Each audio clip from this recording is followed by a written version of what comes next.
Welcome everyone. Classical mechanics के इस video में हम स्मॉल ऑसिलेशन को पढ़ते हुए नॉर्मल मोड्स के बारे में जानेंगे। सबसे पहले ये समझते हैं कि नॉर्मल मोड्स होते क्या हैं। अभी तक के क्लासिकल मैकेनिक्स के लेक्चर्स में हमने कई अलग अलग डिफरेंट टाइप के प्रॉब्लम्स को सॉल्व किया है, उनके लिए लैग्रेंजियन और हैमिल्टोनियन लिखे हैं। बट ज़्यादातर प्रॉब्लम में या ज़्यादातर जो सिचुएशंस थी उसमें ये हो रहा था कि जो कोऑर्डिनेट्स थे या जो पोजीशंस के कंपोनेंट्स थे वो सिंगल कंपोनेंट थे, या तो एक्स चेंज हो रहा था या सिर्फ वाई चेंज हो रहे थे। इस तरह से सिचुएशन थी। इवन जब आप सिंपल पेंडुलम सॉल्व कर रहे थे तो हमने एक ही पेंडुलम को कंसिडर किया था और एक पेंडुलम के सिंपल मोशन की वजह से हमने Lagrangian equation of motion solve किया था और उस पेंडुलम की फ्रीक्वेंसी फाइंड आउट की थी। सेम सिचुएशन हमने स्प्रिंग मास सिस्टम के लिए भी किया था। स्प्रिंग मास सिस्टम के केस में हमने एक या दो मासेस को एक या दो स्प्रिंग से कनेक्ट करके उनके ऑसिलेशंस की स्टडी की थी। बट सिस्टम जैसे जैसे कॉम्प्लिकेटेड होते चले जाते हैं, फॉर एग्जांपल हम पेंडुलम की बात करें तो जब आप एक सिंगल पेंडुलम की जगह दो पेंडुलम लेते हैं और दोनों पेंडुलम को आपस में एक स्प्रिंग से कनेक्ट कर देते हैं तो सिचुएशन थोड़ी सी कॉम्प्लिकेटेड हो जाती है। इस तरह के सिस्टम को कपल्ड ऑसिलेटर कहते हैं। इस तरह के सिस्टम में होता यह है कि अगर आप एक पेंडुलम को रेस्ट में रखते हुए दूसरे पेंडुलम में ऑसिलेशन करवाते हैं तो वो ऑसिलेशन भी पहले पेंडुलम तक, उस ऑसिलेशन का इफेक्ट पहले पेंडुलम में आपको दिखाई देता है। उस ऑसिलेशन की वजह से पहला पेंडुलम भी ऑसिलेट करने लग जाता है। इवन आप इसे और आगे बढ़ा सकते हैं कि दोनों ही पेंडुलम को मूव करवाएं। अब सपोज कि दो पेंडुलम है और आप उन दोनों पेंडुलम को ऑसिलेशन करवाना चाहते हैं तो दो पेंडुलम को ऑसिलेशन करवाने के कई डिफरेंट तरीके हो सकते हैं। लैब में आपने इस तरह का अगर एक्सपेरिमेंट किया हो, सपोज ये दो पेंडुलम है और दोनों पेंडुलम को एक साथ हैंग किया गया है। अब ऐसे में अगर आप पेंडुलम के बॉब को पकड़कर इसे मूव करवाते हैं तो हो सकता है कि आप दोनों ही बॉब को ऑपोजिट डायरेक्शन में मूव करवा रहे हो और फिर इस पॉइंट पर ले जाकर इसे रेस्ट में छोड़ देते हो ताकि ये दोनों पहले एक दूसरे के क्लोज आए और फिर दूर चले जाएं। इस तरह से भी ऑसिलेशन करवा सकते हैं। एक ऑसिलेशन ये भी पॉसिबल है कि दोनों ही पेंडुलम के बॉब को सेम डायरेक्शन में ले जाकर रेस्ट से मूव छोड़ा जाए। तो ऐसे में जो ऑसिलेशंस प्रोड्यूस होंगे वो कुछ डिफरेंट टाइप के प्रोड्यूस होंगे। तो जैसे जैसे सिस्टम कॉम्प्लिकेटेड होती जाएगी उसमें number of coordinate point add होते चले जाएंगे। जैसे सिंगल पेंडुलम में एक ही थीटा की वैल्यू होती है लेकिन डबल पेंडुलम में थीटा के दो कंपोनेंट्स हो जाते हैं। तो जैसे जैसे आप प्रॉब्लम को कॉम्प्लिकेटेड करते चले जाते हैं लैग्रेंजियन इक्वेशन ऑफ मोशन को सॉल्व करने में थोड़ी सी दिक्कत आने लगती है। उसकी वजह ये है क्योंकि अब जो डेरिवेटिव आप सॉल्व करेंगे लैग्रेंजियन इक्वेशन ऑफ मोशन को सॉल्व करने के लिए आपको ईच कोऑर्डिनेट के लिए एक एक Lagrangian equation of motion solve करना होगा। प्रॉब्लम वहाँ भी नहीं, अगर आपके पास तीन इक्वेशन ऑफ मोशन आती है, तीन कोऑर्डिनेट्स हैं और आप तीन इक्वेशन ऑफ मोशन को सॉल्व करते हैं लैग्रेंजियन से तो आप उसे सॉल्व कर सकते हैं। प्रॉब्लम तब आती है जब ये इक्वेशन ऑफ मोशंस एक दूसरे में इंटरकनेक्टेड होते हैं। जैसे कि पेंडुलम के केस में हमने देखा कि एक पेंडुलम के मोशन का इफेक्ट आपको दूसरे पेंडुलम पर दिखाई देने लग गया था। तो इस तरह के सिचुएशन को डील करने के लिए हम एक दूसरा अप्रोच काम में लेते हैं जिसे आज हम डिस्कस करने वाले हैं। तो पहले हम ये समझते हैं कि नॉर्मल मोड्स होते क्या हैं। इसे समझने के लिए हम एक सिंपल एग्जांपल लेते हैं। सपोज कि ये एक स्प्रिंग मास सिस्टम है जिसमें एक स्प्रिंग से मास को कनेक्ट किया गया है। दो मास है जो कि तीन स्प्रिंग से कनेक्टेड है। दो स्प्रिंग के स्प्रिंग कांस्टेंट के जबकि बीच वाले स्प्रिंग का स्प्रिंग कांस्टेंट के प्राइम है। मास की बात करें तो दोनों के ही मास m है। हमें इस सिस्टम के लिए Lagrangian equation of motion solve करना है। प्रॉब्लम को थोड़ा सा सिंपल बनाए रखने के लिए हम दोनों मास को सेम डायरेक्शन में ही डिस्प्लेस करते हैं x1 और x2 से। तो अगर आप दोनों मासेस को सेम डायरेक्शन में डिस्प्लेस करवा रहे हैं तो ऐसे में इस सिस्टम की kinetic energy 1/2m x1 dot square and plus 1/2m x2 dot square होगी, जो कि हम पहले भी पढ़ चुके हैं। वही बात रही पोटेंशियल एनर्जी की v की, तो पहले स्प्रिंग में जो एनर्जी स्टोर्ड होगी वो x1 की वजह से होगी, 1/2k x1 स्क्वायर। जो तीसरा स्प्रिंग है ये, इसमें भी जो एनर्जी स्टोर होगी वो सिर्फ उसी स्प्रिंग की वजह से होगी, ये 1/2k x2 स्क्वायर। लेकिन जो बीच वाला स्प्रिंग है इसमें जो एनर्जी स्टोर होगी वो दोनों ही डिस्प्लेसमेंट की वजह से होगी, तो 1/2k prime x1 minus x2 का होल स्क्वायर। हमने डिफरेंस काम में लिया है क्योंकि दोनों ही डिस्प्लेसमेंट सेम डायरेक्शन में है, तो जो इफेक्टिव डिस्प्लेसमेंट होगा वो दोनों के डिफरेंस के इक्वल आएगा। यहाँ से पहले आप इसे का लैग्रेंजियन फाइंड आउट कर लेंगे, तो लैग्रेंजियन हो जाएगा t minus V which means 1/2m x1 dot square plus 1/2m x2 dot square minus 1/2k x1 square plus x2 square and plus 1/2k prime x1 minus x2 का whole square. ठीक है, यहाँ तक चीज़ें simple थी। अब आपको इसे सॉल्व करना होगा। अब चूंकि इसमें दो वेरिएबल है x1 और x2 विच मीन्स दो इक्वेशन ऑफ मोशंस आएंगे। तो जब आप इसे सॉल्व करेंगे तो आपको इक्वेशन ऑफ मोशन, मैं डायरेक्ट लिख रहा हूँ क्योंकि हमारा मेन पर्पस जानना है कि नॉर्मल मोड होते क्या है। तो जब आप इसे सॉल्व करेंगे तो आपको दो इक्वेशन ऑफ मोशन मिलेंगी, mx1 double dot plus kx1 plus k prime x1 minus x2 equals to 0 और mx2 double dot plus kx2 minus k prime x1 minus x2 equals to 0। ये दो इक्वेशन मिलेगी। अब आप इन दोनों इक्वेशन को solve करके आप x1 और x2 की वैल्यू फाइंड आउट कर सकते हैं कि ऑसिलेशन किस तरह से हो रहे होंगे। बट दिक्कत ये आएगी कि जब आप x1 को सॉल्व करने जाएंगे तो इसमें x2 की टर्म इन्वॉल्व है। सिमिलरली जब आप x2 को सॉल्व करेंगे तो इसमें x1 की टर्म इन्वॉल्व है। दैट मीन्स दोनों ही इक्वेशन एक दूसरे से इंटरकनेक्टेड है, तो आप इसे ईजिली सॉल्व नहीं कर सकते हैं। बट फिर भी जब आप इसे सॉल्व करेंगे नॉर्मल ट्रेडिशनल तरीके से, तो इन इक्वेशन के जो सॉल्यूशन आएंगे, सॉल्यूशन ऑफ इक्वेशंस, वो होगा x1 equals to a1 cos omega 1 t plus five plus a2 cos omega 2 t plus five. वहीं x2 सॉल्व करने पर आएगा a1 cos omega 1 t plus five minus a2 cos omega 2 t plus five. ये दो solution आएगा जहां a1 a2 amplitude को represent कर रहा है फॉर बोथ पार्टिकल। दोनों जो पार्टिकल हैं इन दोनों के ऑसिलेशन के एम्पलीट्यूड को रिप्रेजेंट कर रहा है। यहाँ पर अगर हम एक कंडीशन लगाते हैं कि if a2 equals to 0, that means हमने सेकेंड मास में कोई डिस्प्लेसमेंट दिया ही नहीं है। इफ़ a2 इक्वल्स टू 0 है तो a2 के 0 होते ही x1 की value a1 cos omega 1 t plus five और x2 की value a1 cos omega 1 t plus five आती है। क्योंकि a2 0 हो जाएगा तो ये वैल्यू आ जाएगी। Similarly if a1 equals to 0 हो तो x1 की वैल्यू a1 के 0 होते ही x1 हो जाएगा a2 cos omega 2 t plus five and x2 की वैल्यू हो जाएगी माइनस का a2 cos omega 2 t plus five. इस सॉल्यूशन पर ध्यान दें तो आप पाते हैं कि जब a2 0 है उस वक्त दोनों ही पार्टिकल के जो ऑसिलेशंस हैं, जो डिस्प्लेसमेंट है, वो कुछ इस तरह से हैं कि दोनों सेम फेज में हैं और दोनों के एम्पलीट्यूड भी सेम आ रहे हैं। x1 जिस एम्पलीट्यूड के साथ डिस्प्लेस हुआ है, ये जो डिस्प्लेसमेंट जितना हुआ है वो जिस एम्पलीट्यूड और जिस फ्रीक्वेंसी के साथ हुआ है, सेकेंड पार्टिकल भी उसी एम्पलीट्यूड और उसी फ्रीक्वेंसी के साथ ऑसिलेट हो रहा है और दोनों सेम फेज में है। जितना वो डिस्प्लेस होता है जितने टाइम पीरियड में, उतने टाइम पीरियड में ये भी डिस्प्लेस हो जाता है। लेकिन जब a1 0 होता है तो दोनों आउट ऑफ फेज हो जाते हैं और आउट ऑफ फेज भी कितना नेगेटिव साइन आ रहा है, दैट मीन्स 180 डिग्री का आउट ऑफ फेज हो रहा है। तो दोनों ही सिनेरियो में जब a1 0 है और a2 0 है तो दोनों ही मासेस दो अलग अलग तरह से ऑसिलेशंस कर रहे हैं। इन्हें डिफरेंट काइंड ऑफ मोड्स कहते हैं ऑसिलेशन के, और इसे ही नॉर्मल मोड्स ऑफ ऑसिलेशन कहा जाता है। विच मीन्स कि अगर कोई सिस्टम आपस में इंटरकनेक्टेड है और आप उसके एक पैरामीटर को या दूसरे पैरामीटर को चेंज करते हैं तो ऐसे में पूरा सिस्टम जो है वो डिफरेंट नंबर ऑफ वेज में ऑसिलेशंस करने लगता है और इस डिफरेंट नंबर ऑफ वेज को ही normal mode of that oscillation कहा जाता है। तो हमें डिफरेंट काइंड ऑफ प्रॉब्लम्स के लिए यही number of modes find out करने हैं कि वो कितने तरह से ऑसिलेट कर सकते हैं या फिर उस ऑसिलेशन के कॉरेस्पॉन्डिंग फ्रीक्वेंसी क्या होगी। तो आप चाहें तो इन्हें नोट कर लें, फिर हम कुछ प्रॉब्लम पर इस पूरे प्रैक्टिस को काम में लेंगे।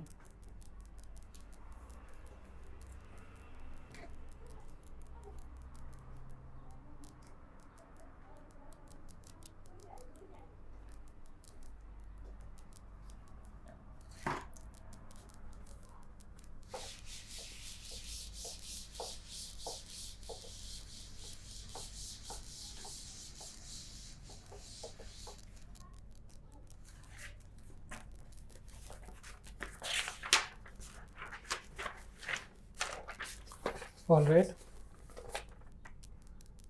क्वेश्चन है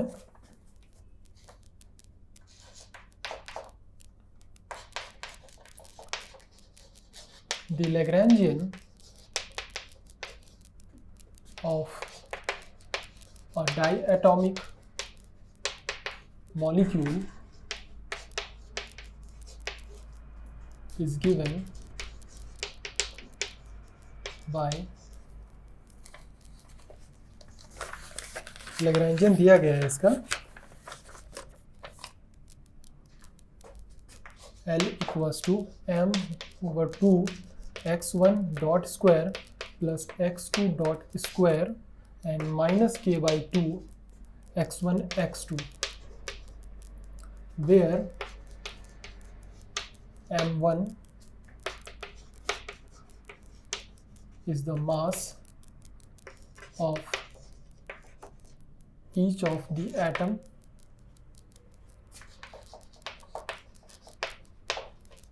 and x1 and x2 are the displacement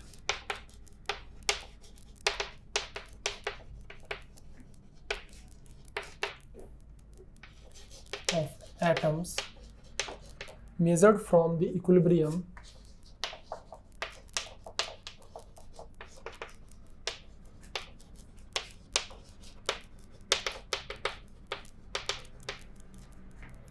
position and k is greater than 0.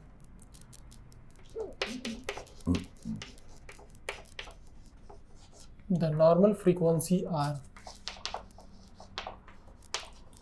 ठीक है, तो हमें फ्रीक्वेंसी फाइंड आउट करनी है, normal frequency, different number of जो मोड्स होंगे उनके कॉरस्पॉन्डिंग जो फ्रीक्वेंसी आएगी, तो इसे सॉल्व करना है। लैग्रेंजियन ऑलरेडी दिया गया है। वेल, इस तरह के सिस्टम को सॉल्व करने के लिए सबसे पहला काम ये होता है कि आप काइनेटिक और पोटेंशियल एनर्जी को इंडिविजुअली लिख सकें। यहाँ तो सिस्टम में लैग्रेंजियन दिया गया है, बट इन केस अगर लैग्रेंजियन गिवन ना हो तो आप उस सिस्टम की काइनेटिक और पोटेंशियल एनर्जी को लिख पाएँ। तो सबसे पहले सिस्टम की काइनेटिक और पोटेंशियल एनर्जी लिखें। तो इस सिस्टम की kinetic energy 1/2m x1 dot square plus 1/2m x2 dot square है, जो कि हम लैग्रेंजियन से ही लिख रहे हैं, और potential energy V 1/2k x1 x2 है, जैसा कि क्वेश्चन से है। अब हमें करना क्या है, हमारा जो मेन पर्पस है वो ये है कि हम ये चेक करना चाह रहे हैं कि इसके कॉरस्पॉन्डिंग इक्वेशन ऑफ मोशन क्या होगा और उसकी फ्रीक्वेंसी क्या होगी। तो इसे फाइंड आउट करने के लिए हमें सेकुलर इक्वेशन काम में लेनी पड़ेगी। Secular equation v minus omega square T, ये एक सेकुलर इक्वेशन है जो कि इक्वल्स टू 0 होती है।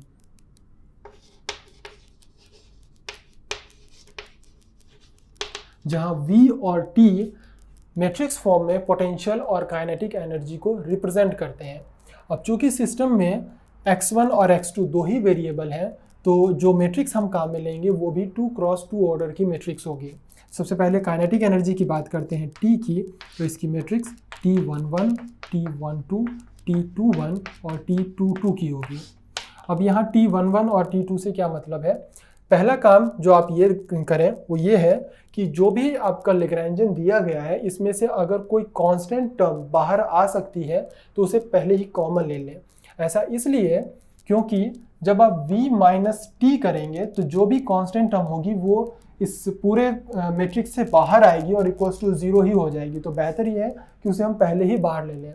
तो पूरे ही इक्वेशन में से 1/2 की जो टर्म है वो बाहर आ सकती है। काइनेटिक एनर्जी में भी ये टर्म है और पोटेंशियल में भी ये टर्म है। तो 1/2 की टर्म को हम बाहर ले लेते हैं। तो 1/2 यहाँ से भी और 1/2 यहाँ से भी बाहर आ जाएगा। तो अब जो काइनेटिक एनर्जी बचेगी वो होगी mx1 dot square plus mx2 dot square.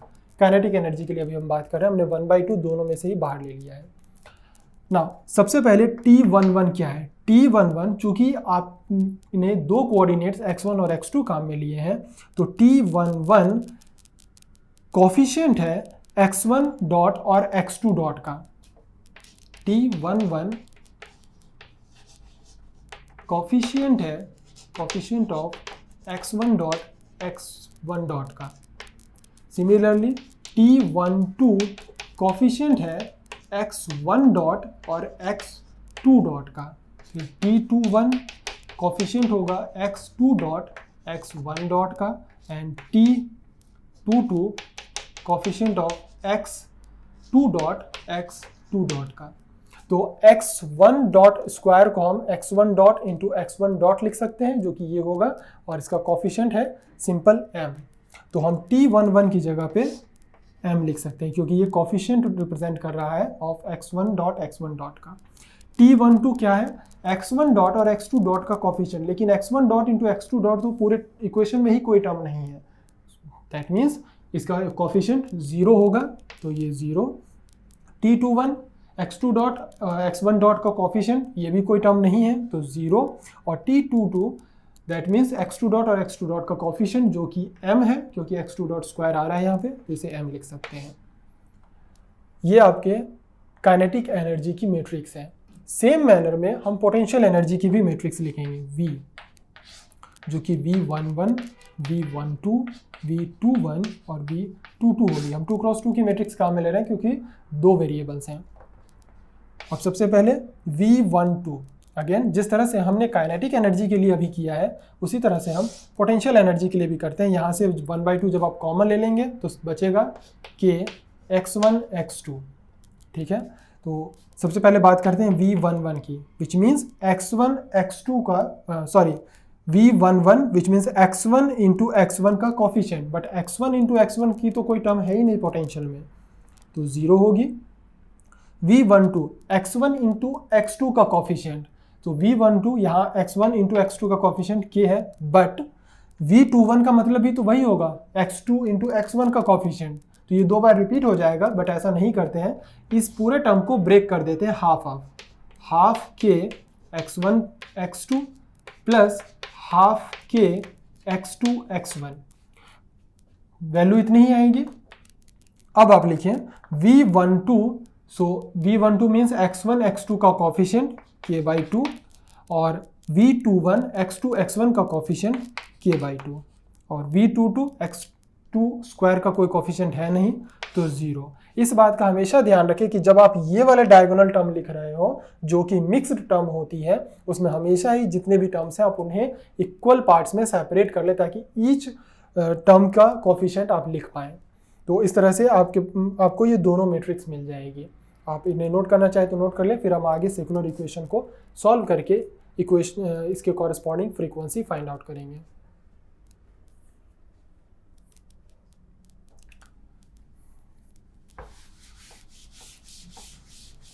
ठीक है, तो सेकुलर इक्वेशन में वैल्यू सब्स्टिट्यूट कर दें, v minus omega square T, तो v minus omega square T, तो 0 v हो गया माइनस ओमेगा स्क्वायर और t की वैल्यू है m। सिमिलरली सेकेंड टर्म पे जाएं तो v है K/2 माइनस ओमेगा स्क्वायर और t की वैल्यू तो 0 है। Next v this is K/2 minus omega square और t की वैल्यू 0 है। एंड फोर्थ में 0 माइनस ओमेगा स्क्वायर m, इसे सॉल्व कर लें थोड़ा, तो ये हो जाएगा minus m omega square K/2 minus m omega square, और ये इक्वल्स टू 0 होना चाहिए। सिंपल मैट्रिक्स है, इसे सॉल्व कर सकते हैं, मल्टीप्लाई हो जाएगा m square omega 4 minus k square by 4 equals to 0, और हमें जो वैल्यू चाहिए वो ओमेगा की चाहिए, तो ये हो जाएगा omega square equals to k square over 2m, तो ओमेगा की value plus minus square root of k over 2m। तो ये इसके नॉर्मल मोड्स की फ्रीक्वेंसी है जो हमें फाइंड आउट करनी थी, जो कि कुछ इस तरह से आई है। आप इसे नोट कर लीजिए, फिर हम कुछ दूसरे प्रॉब्लम्स के लिए भी इसी मेथड को काम में लेंगे।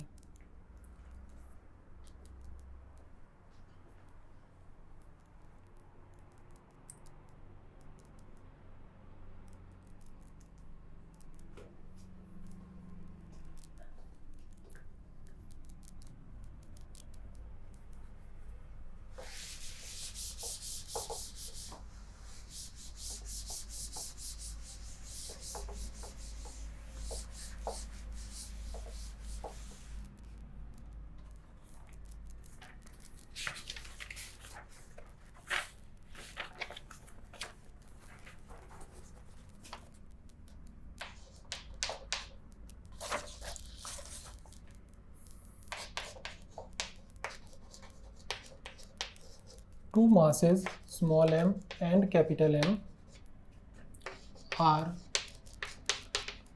attached with spring shown in figure. Find out the normal mode frequency.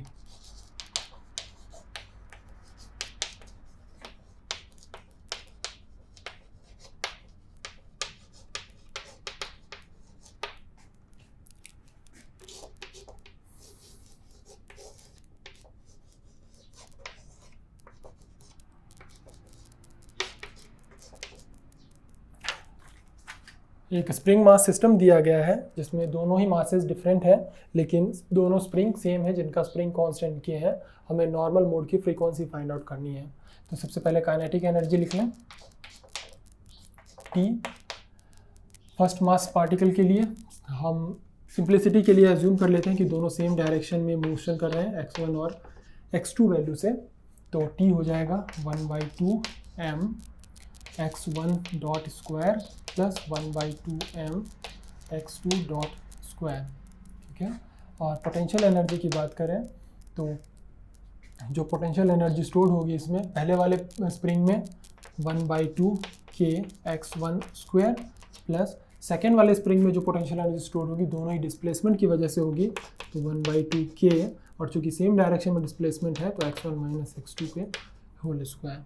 अब हमें इसे सॉल्व करना है, तो हम सॉल्व करने के लिए सेक्युलर इक्वेशन ही काम में लेंगे, विच मीन्स हमें काइनेटिक और पोटेंशियल एनर्जी के मैट्रिक्स की ज़रूरत है।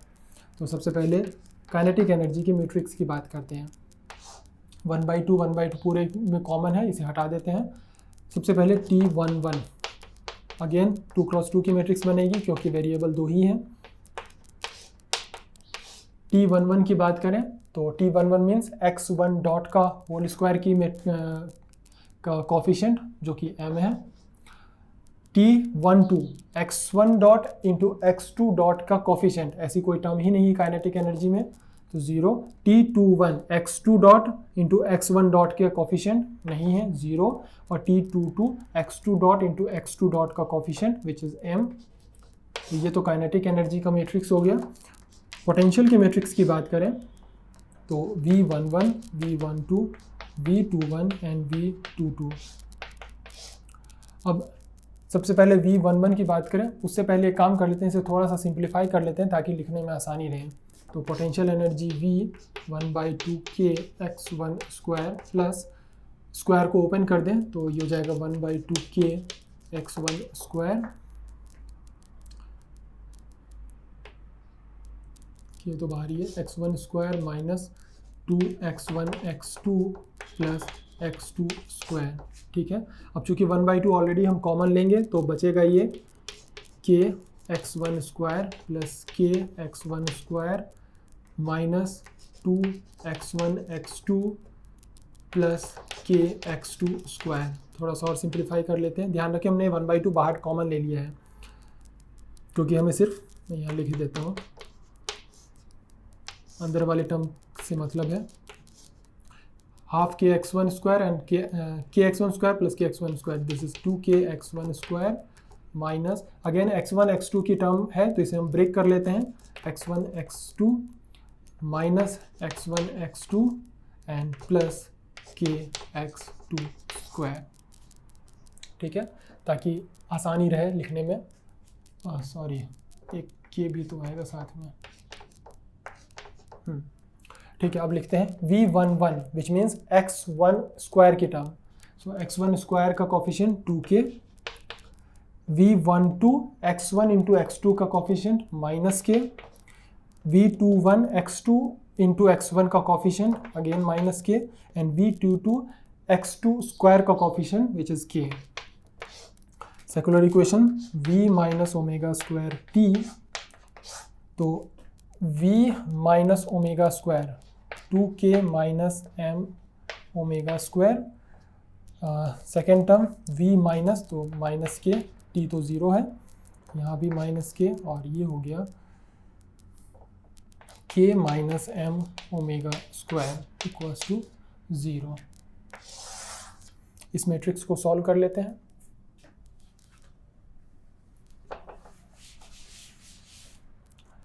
मैट्रिक्स को सॉल्व करने के लिए मल्टीप्लाई करें 2k minus M omega square k minus M omega square minus k square equals to 0। ठीक है, ये इक्वेशन आ गई।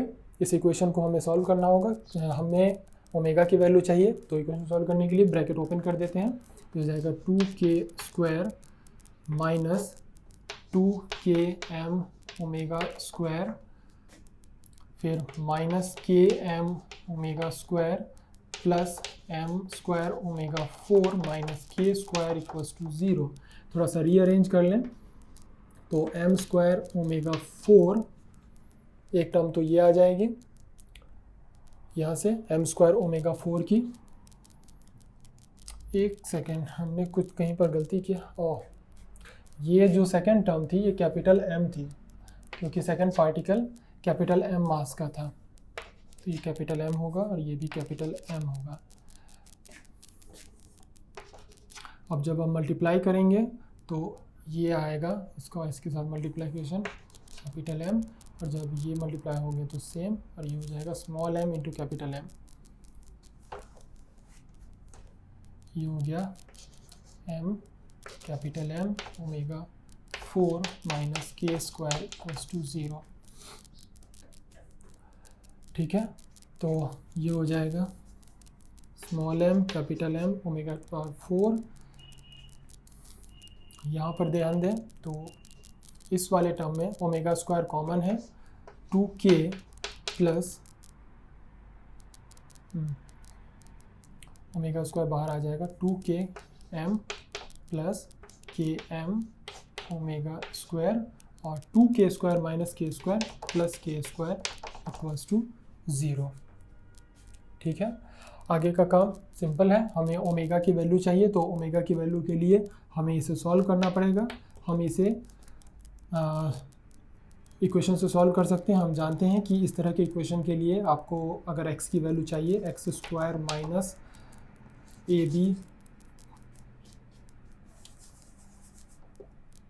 ax square plus bx plus c equals to 0, इस तरह के इक्वेशन को सॉल्व करने के लिए आपको x की वैल्यू चाहिए, तो हम फार्मूला काम में लेते हैं minus b plus minus square root of b square minus 4ac upon 2a। यही फार्मूला हम यहाँ भी काम में लेंगे ओमेगा के लिए। तो ओमेगा 4 को सॉल्व करेंगे तो ओमेगा स्क्वायर मिलेगा, दिस इज माइनस b जो कि ये है, तो ये हो जाएगा 2km plus km plus minus square root of b square, तो 2km plus km square root minus 4am capital M and c, this is k square and over 2a which is m capital M। तो final value जो है आपको ये मिलेगी। आप चाहे तो इसे थोड़ा सा और सिंप्लीफाई कर सकते हैं, ये हो जाएगा सिंप्लीफाई। इसमें से हम पूरे इक्वेशन से k को बाहर ले सकते हैं, तो एक टर्म तक और सिंप्लीफाई हो जाएगा, अदरवाइज आपको फाइनल रिजल्ट यही मिलेगा। तो आप इसे नोट कर लें।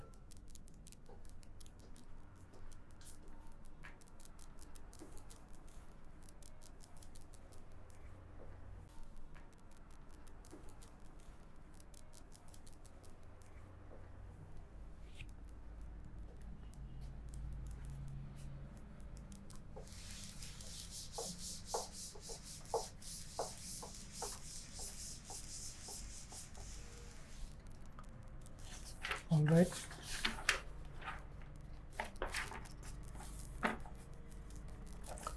एक क्वेश्चन और सॉल्व करते हैं जो कि एक कपल्ड ऑसिलेटर के लिए है।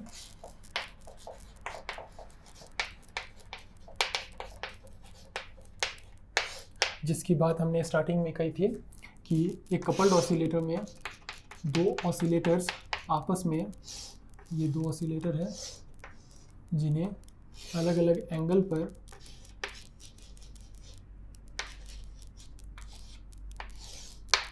एक को थीटा एंगल पर डिस्प्लेस किया गया है, दूसरे को थीटा 2 एंगल पर डिस्प्लेस किया गया है, और दोनों ही ऑसिलेटर में बॉब के मास सेम है m।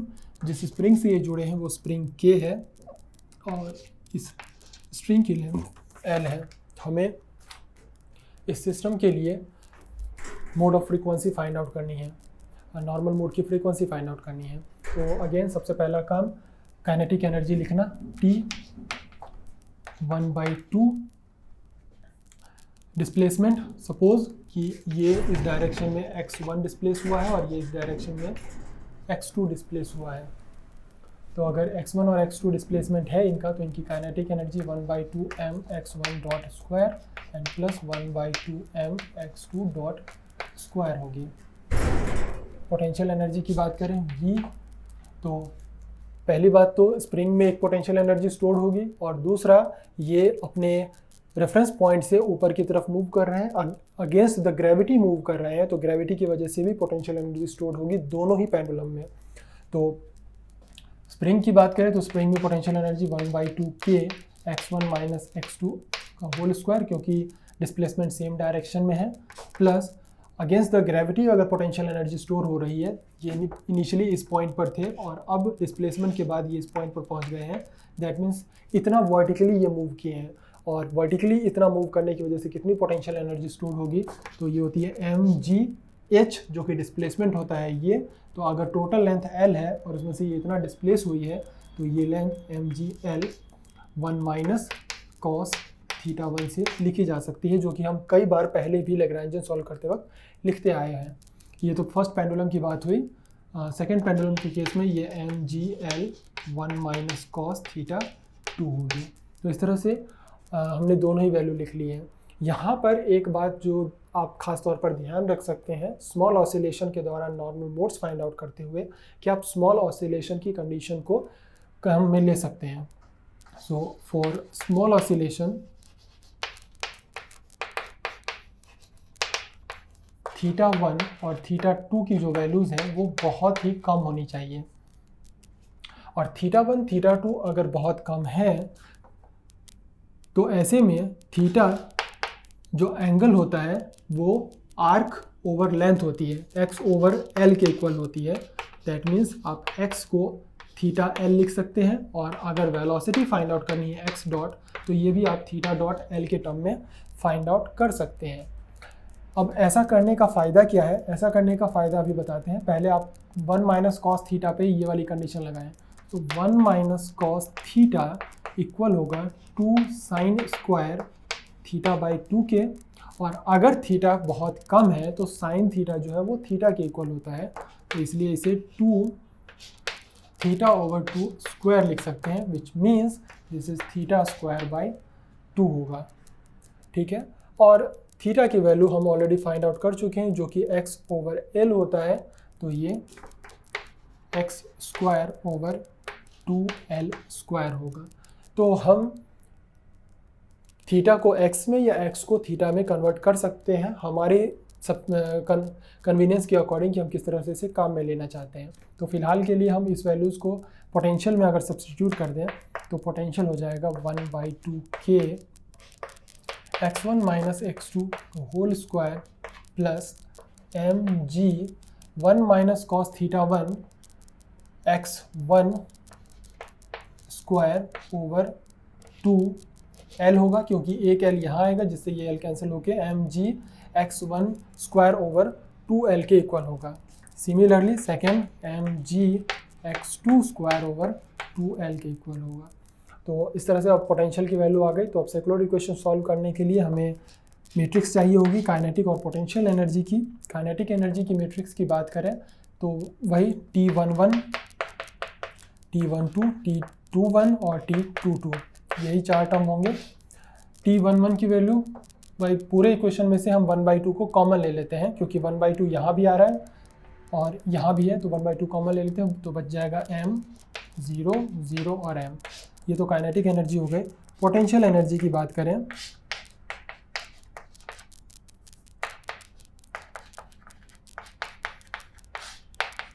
तो पोटेंशियल एनर्जी के लिए टर्म लिखते वक्त आपको थोड़ा सा इसे सिंप्लीफाई करना पड़ेगा। V जो है वो इक्वल हो जाएगा 1/2 k x1 square minus 2k x1 x2 and plus k x2 square plus mg x1 square by l and plus mg x2 square by L. ये काइनेटिक एनर्जी है, आपको सॉरी पोटेंशियल एनर्जी है। तो सबसे पहले हमें x1 स्क्वायर की term चाहिए जो कि एक ये रही और दूसरी टर्म ये रही, तो दोनों को ऐड कर लेंगे। ये हो जाएगा k plus M G over L, ठीक है। सेकेंड टर्म जो कि x1 इंटू x2 की टर्म होगी, तो x1 इंटू x2 की एक ही टर्म है बट हमें x2 इंटू x1 भी चाहिए यहाँ पे, तो हम इसे हाफ हाफ कर लेते हैं। ये 2 है तो हाफ हाफ में ये माइनस का k और माइनस k हो जाएगा, और v22 that means x2 square की टर्म जो कि 2 टर्म है, तो ये हो जाएगा k plus M G over L. तो ये पोटेंशियल एनर्जी की मैट्रिक्स है। आगे का काम आप जानते हैं, इनकी मदद से हमें सेकुलर इक्वेशन को सॉल्व करना है। तो सेकुलर इक्वेशन सॉल्व कर लेते हैं।